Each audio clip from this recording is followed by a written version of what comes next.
Nyesha, who are you and what do you do? Hello, I'm Nyesha Arrington.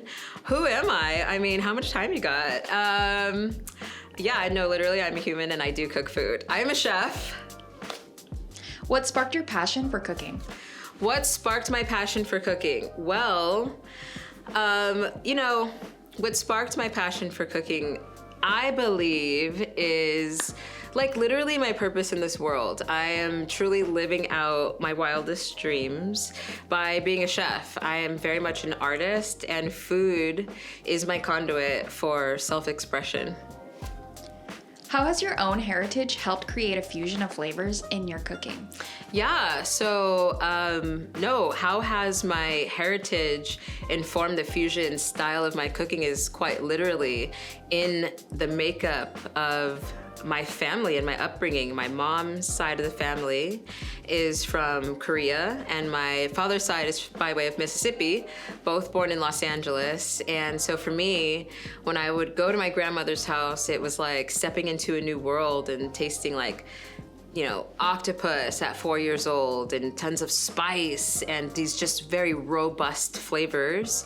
And then, eating this sort of Americana style of cuisine at my parents' house, right? But then like going to school and having like chicken tenders and chocolate milk, the world of food was very explorative. The world of food was very exciting for my young palate development. And, now being able to be a chef, I feel like I tap into those experiences quite often. What childhood memory still influences your cooking? Childhood memories that influence my cooking. There's a few standouts. One in particular, I grew up in Los Angeles and I'd visit my grandmother often. And I remember this moment when I think about, I took this culinary school course called The Physiology of Taste and Smell, early 2000s. And it was in this class where this core memory was unlocked, which was I was in my grandmother's car and I found this banana now and later that had like fallen out of my pack. And by now, this particular banana now and later had been like sun-kissed and the temperature was like made it viscous in a way. So like, I just remember that moment of eating, unraveling that wax paper and eating that banana now and later. By it being sun-kissed, it really elevated the experience of what that was like from just like opening the pack out of the store and eating them versus when it was warmed up.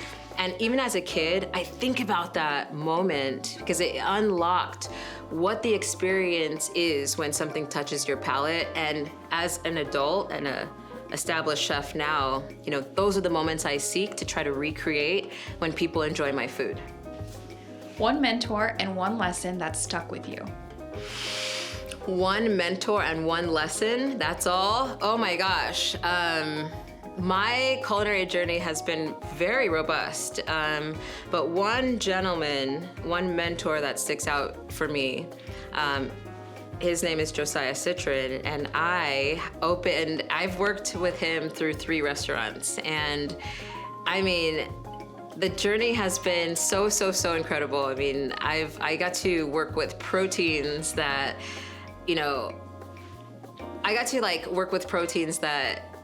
I haven't seen since I've worked in some of these kitchens, like incredible wild game. For me, that has stuck with me the most. Making sauces and being in this like incredible brigade system, such an incredible experience. And then in terms of lesson, I think for me, really, it's just about that hard work pays off. I think that once you continue to keep fueling that fire and watering the seeds that you plant are a life lesson that will continue to grow. Think back. What was the first dish you ever cooked and who was it with? The first dish that I ever learned to cook. Okay, I'm trying to think back. So there were so many moments. like for me, it's the through line. Like there's always these food moments. Well, I mean, my grandmother, really, she's really the first person that taught me how to cook. She was pulling me into the kitchen every opportunity possible to learn like proper cooking techniques. I like literally would stand next to her and learn how to like wash vegetables. And she used to make this thing. It was like a jello dish, and it perplexed me and blew me away. Like every birthday I'd always ask for it. But basically now looking back, I think it was like, what she would do is set the individual flavors and colors of Jell-O, and when you cut it, it was like this like rainbow effect, and then it had this like condensed milk layer moment. Like I can still taste it, but like I remember making that with her, and it demystified it all, and it was just like such a visceral moment. What's the funkiest or weirdest ingredient you've ever cooked with? Ooh, funkiest or weirdest ingredient that I ever cooked with. Okay, so sea cucumber, not a fan. Literally 10 out of 10, disagree that anyone should eat it. And like, I'm like generally a pretty like optimistic, like go with the flow person, but like I have like hard reservations about sea cucumber. Is like, it's like, I think in other cultures outside of my own, it's like that gelatinous mouthfeel is a prized thing to like enjoy, but like my palate doesn't enjoy it. It is like, it makes me want to gag. It's so disgusting. Was that even the question? I don't even think so, but my mind went there, so. What's the cheapest ingredient that can immediately take a dish to the next level? So I think, my goal is always to empower people to get into the kitchen, and I say this time and time again, it's layering flavor is literally what's gonna make food restaurant quality. So any way that you can do that, whether that's a spice or something as simple as onions, but it's about being intentional about the aromatics, right? So it's all about aromatics. I would say spices are probably the easiest and cheapest way to elevate a dish. You have to create a menu worth $250,000. What's your appetizer, entree, and dessert? Wow, I have to create a menu worth $250,000.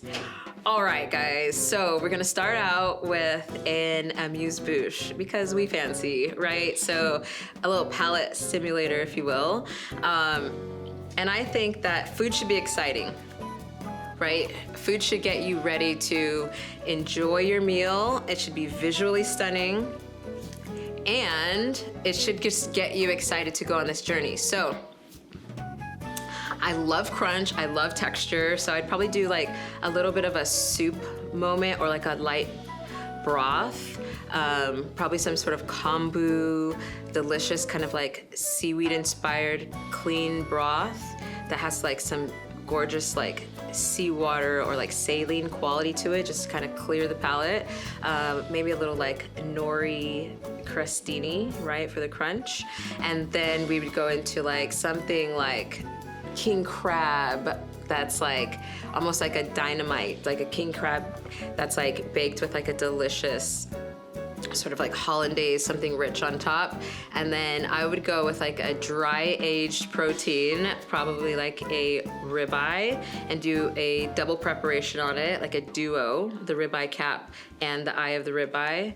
And then I would go into something decadent for dessert with like lots of gold leaf and just gaudy because, it's worth a lot. So yeah, that would be my menu. What's your biggest pet peeve in the kitchen?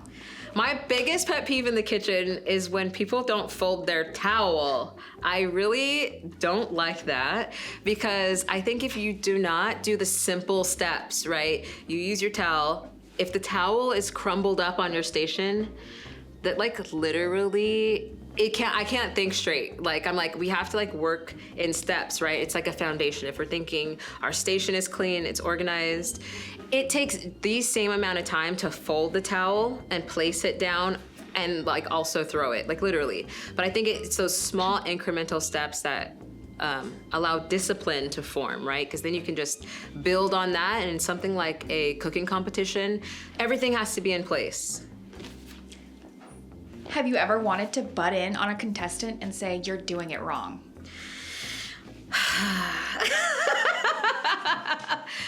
Jeez, I mean, you know, here's the deal. Like, when a chef shows you, or a contestant shows you that, like, they care and they want to learn and they can listen, that's something that, like, I can build on. But when a chef is not listening or not showing that they want to be on the journey, you know, that's challenging. And you kind of want to just get in and say, like, you know, do it like this. You're not listening. Like, we don't have time. I don't have time to say it explicitly over and over and over. So, like, for me, the value is when a contestant listens, like, insurmountable value there. For those who suck at cooking, what's the most forgiving dish that you simply can't mess up? So a very forgiving dish, and I would say super challenging to mess up, is a braise. I mean, a braise is gonna hug your soul every single time. This is why I love a braise so much, right? You don't have to take a temperature on the meat. It literally only gets better, whether that sits for hours or sits for days. A braise is only gonna get better. Where else can you cook a protein, cook the vegetables, and get a sauce all in sort of one expression? I'm gonna say for sure it's a braise. Rapid fire, you have to pick one. Okay. Green curry corn chowder or Yep. avocado toast? Green curry corn chowder. Roasted beet salad or miso Caesar salad? Miso Caesar.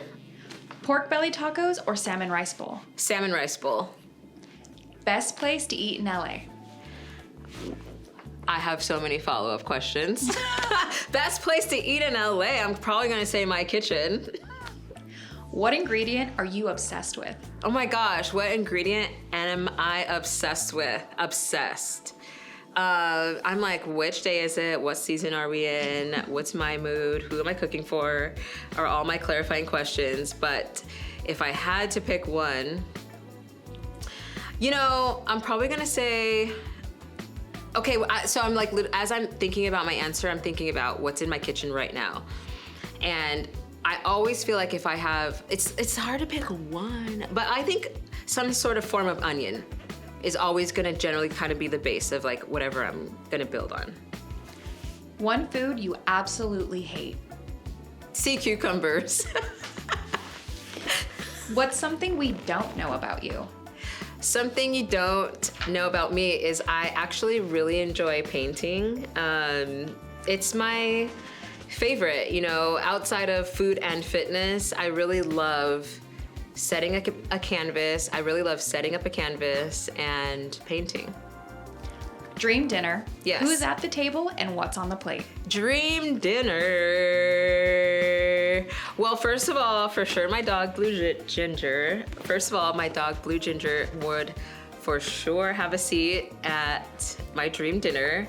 She would have her own separate meal, but then I would say all of the matriarchs in my family, because, you know, I didn't get a lot of time to spend with my mom, my dad's mom, my grandmother. So, you know, I spent more time with my mom's mom, but I would love to have all my elders around the table and have all of their favorite dishes that they're known for, and then we all just like eat them together. Cause like my great grandma Lena, like everybody in my family talks about her lemon meringue pie, and I've done my version based off of the storytelling of that pie. I've made one, but I would love to like taste her lemon meringue pie. Does the kitchen level really impact your chances? You know, I think it's really important to work with what you have, right? I believe that you can create a great dish on any level that you are in the Next Level Chef kitchen. How much power do the mentors really have? All of the power.